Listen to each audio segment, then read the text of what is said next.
welcome to the Cozy Chat Moms channel. My name is Emily, life coach for moms and mom blogger.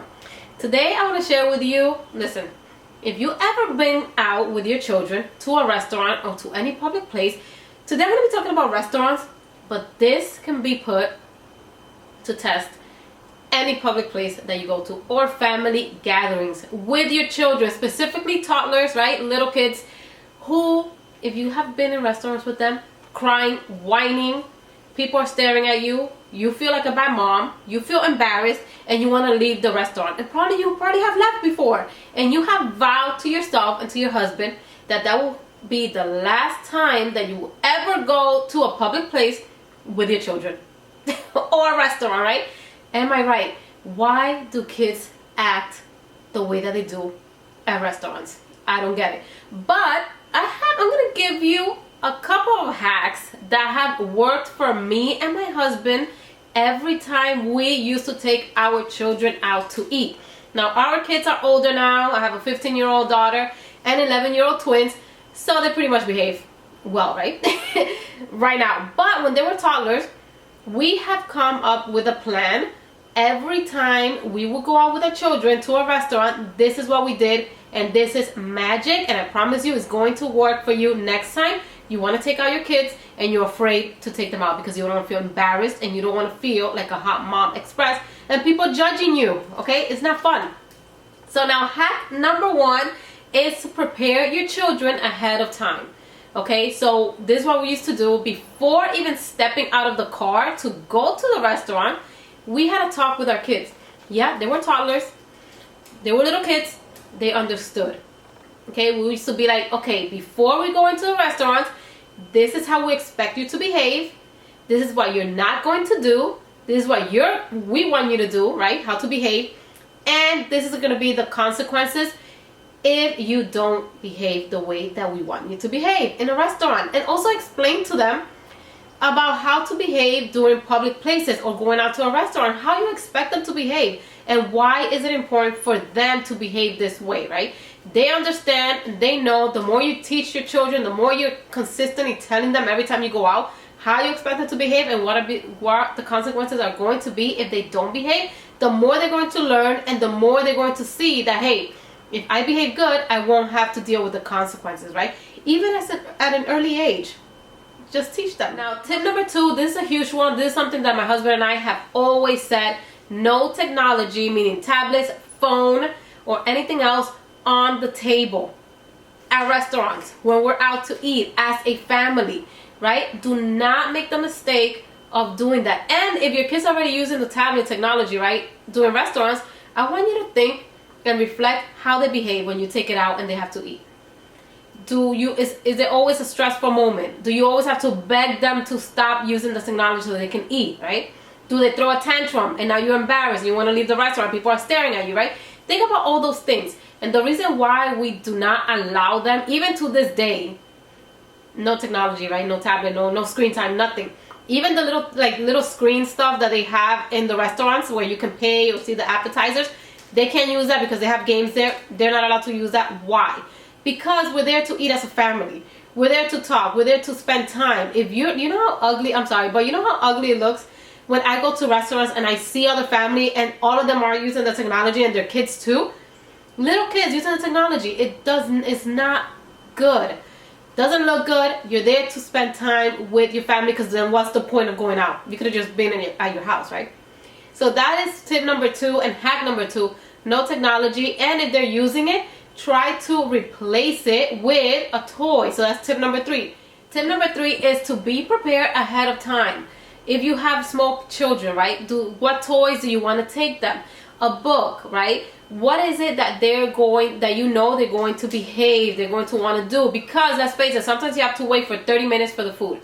And kids do not have that attention span, okay? They get bored, they get hungry. Can you pack the little fruits beforehand? Or can you pack small little toys that they can play with while you wait for the food?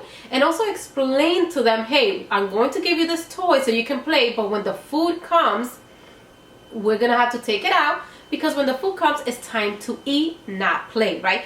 Always explain to them, always talk to them, And always say why is it important, why you're doing what you're doing, right? So I'm going to give you the toy so you can play a little bit, can be entertained, right? And then when the food comes, I'm going to take it away so that we can eat in peace and you can enjoy your food, right? Tip number 4 is it's okay to remove your child from the situation. If you see that your child's throwing a tantrum, is whining, is getting irritated, is running around the restaurant, not listening to you, it's okay to one of the parents, you or your husband, remove your child from the situation, take him outside, talk to him, let him breathe a little bit, let him walk around the restaurant, right? So he can release that energy, right? Sometimes it's good to direct into a different environment, like remove him from this environment that is triggering him, remove him, let him calm down on her, and then bring him back to the restaurant. It works like magic every single time. My husband used to do this with our son. Sometimes when he used to get like irritated or bored and wanted to run around, my husband used to take him out. He used to put him in the car, they would talk, they would hang out, and then they would go back peaceful, behaved like a charm, okay? I promise you.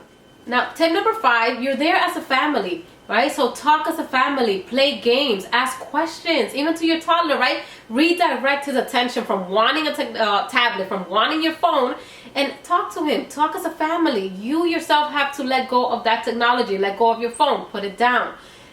Create memories as a family, right? You're there to bond, you're there to eat, share stories, ask them what's their favorite part of the restaurant, what's their favorite part of the food, if they like their food. All these type of questions, ask your child, because you're redirecting their attention from wanting something else, from throwing a tantrum, from this and that, to actually communicating with you their opinions, what they like, what they don't like, right? And also you build those a meaningful relationship with your children during a family outing. Now, tip number 6 is so important as a parent. You need to reframe your mindset of thinking, oh my God, I don't want to go out with my kids. They're not going to behave. They're going to stress me out and I'm going to be embarrassed. If that's your first thought when you walk out of the door from your house, girl, you're going to experience the exact same thing that you're thinking. I'm going to be stressed. My kids are not going to listen. People are going to judge me. People are going to look at me. And it's going to be a hot mess express. And I'm going to have to leave the restaurant before the food even gets there. If you start with that mindset, then that's what you're going to experience. Now, I want you to reframe those thoughts and start thinking positive thoughts, right? Okay, I know exactly what to do if my children throws a tantrum. I'm going to enjoy this outing with my children because we don't get to go out often as a family, right? I am a great mother.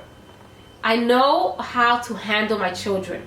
We're going to have the best time. The more you say it, the more you're going to feel it in your body. You're going to feel more relaxed. You're going to feel more open to enjoying the experience without like waiting for something to happen. Like, okay, it's about to happen. I'm about to be stressed. I'm about to be embarrassed, right? And you're able to reframe your negative thoughts about your children, about yourself, about your family into positive ones, loving ones, kind ones. And tip and hack number 7 is always have a plan. Plan for the unexpected. Plan for when your child throws a tantrum. Plan for when your child doesn't want to let go of technology. Plan for, okay, what can I do to make this experience more enjoyable, not only for my children, but for me and my husband, right? We're there to enjoy each other's company. We're there to enjoy the food, right? It's not fair for you to not even enjoy your outing with your kids because you're always stressed out, you're thinking the negative, you're just waiting for something to happen. So in order to avoid that, be prepared for the unexpected and also be prepared for the expected. You know your children more than anybody else. You know how they behave, you know how they act, you know what triggers them, you know if they don't, you know, all these type of their behaviors, right? You know everything. So be prepared. Always ask yourself, how can I make this experience more enjoyable? What do I need to be thinking about myself and my family? What can I take so my kids can be entertained?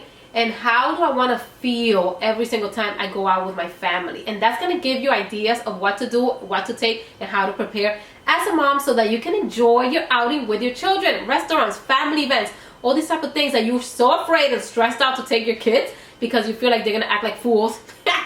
And you want them to act like civilized people, okay? So I hope these hacks can help you have a more enjoyable time at a restaurant so you can actually eat the food and not leave the restaurant before the food even gets there, okay? I hope you enjoyed these tips and I will see you on my next